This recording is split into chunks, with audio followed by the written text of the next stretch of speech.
Hola, yo soy Aretsi Ramírez y hoy te voy a hablar de una enfermedad terrible y desconocida que se propagó por Europa y años más tarde causó la muerte y la destrucción de este continente. Hoy hablaremos sobre la peste negra. Esto es el ADN de las pandemias. Bienvenidos.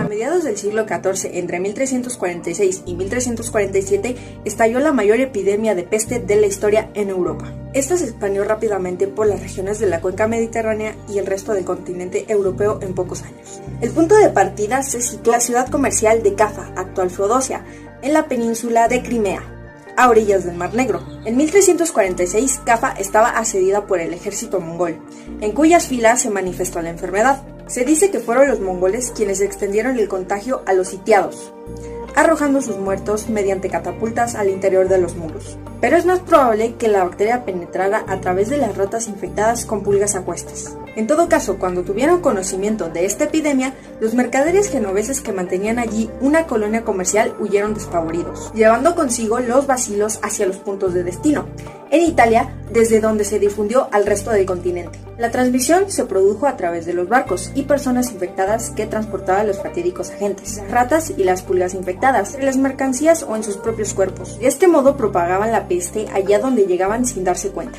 Las grandes ciudades comerciales eran los principales focos de recepción. A pesar de que muchos contemporáneos huían al campo cuando se detectaba la peste en las ciudades, en cierto modo las ciudades eran más seguras, dado que el contagio era mucho más lento ya que las pulgas tenían más víctimas a las que atacar. En efecto, se ha constatado que la progresión de las enfermedades infecciosas es mucho más lenta cuanto la densidad de población es mayor, y que la fuga contribuía a propagar el mal sin dejar apenas zonas a salvo. Y el campo no escapó de las garras de la epidemia. Una de las grandes cuestiones que se plantean es la gran velocidad de propagación de la peste negra.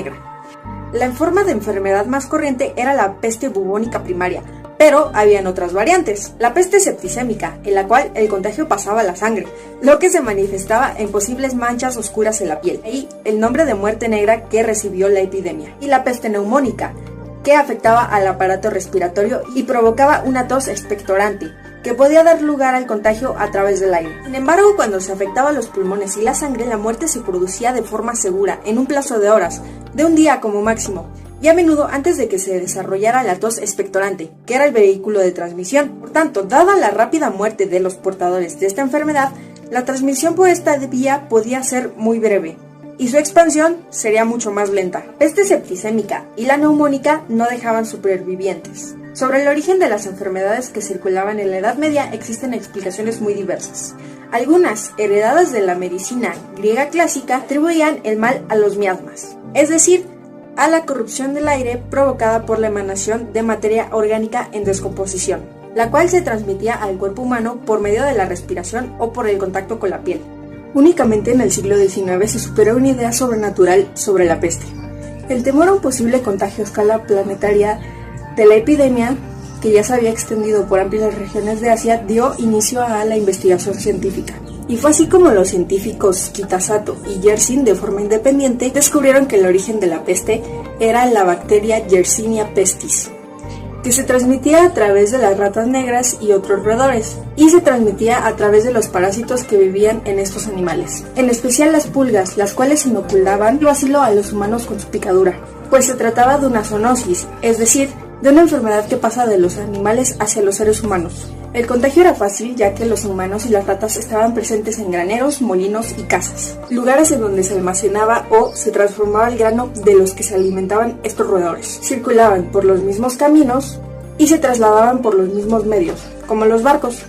La peste bubónica quedaba así establecida como una enfermedad de origen bacteriano, que se manifestaba en las ingles, axilas o cuello, con la inflamación de algunos de los nódulos del sistema linfático, acompañada de supuraciones y fiebres altas que provocaban a los enfermos escalofríos, rampas y delirio. El ganglio inflamado recibía el nombre de bubón o carbunco, de donde proviene el término peste bubónica. La bacteria causante rondaba los hogares de entre 16 a 23 días antes de que se manifestaran los primeros síntomas de la enfermedad. Transcurrían de entre 3 hasta 5 días más hasta que se produjera la primera muerte, y tal vez hasta una semana más, en lo que la población no adquiriría conciencia plena de la epidemia. En Europa del siglo XVII, los doctores portaban un atuendo que hasta hoy en día ha recibido connotaciones siniestras, pues se tapaban de pies a cabeza y llevaban una máscara picuda. Se creía erróneamente que estos atuendos podían purificar el aire venenoso. Se describió un atuendo que portaba un abrigo cubierto de cera aromática, la camisa metida en el pantalón, un sombrero y unos guantes hechos de cuero de cabra. Los médicos de la peste negra llevaban consigo una vara, con la cual podían defenderse o tocar a las víctimas de la peste negra. Los sombreros de estos atuendos eran particularmente inusuales. Los médicos de la peste negra llevaban sombrero y una máscara con una nariz de 15 centímetros en forma de pico de ave, llena de perfume y con solo 2 agujeros, cada uno del lado de las fosas nasales, pero que era suficiente para respirar. Se dice que las máscaras contenían triaca, una confección farmacéutica de más de 55 hierbas, y otros componentes, como carne de víbora en polvo, canela, mirra y miel. Puede que los médicos de la peste negra fueran reconocidos a simple vista, pero hasta la aparición de la teoría microbiana de la enfermedad y los farmacéuticos modernos, sus atuendos se demostró que no sirvieron de nada, ya que no proporcionaban ninguna protección real ante esta enfermedad. En cuanto al número de muertes arrojadas por la peste negra, estudios recientes arrojan cifras espeluznantes.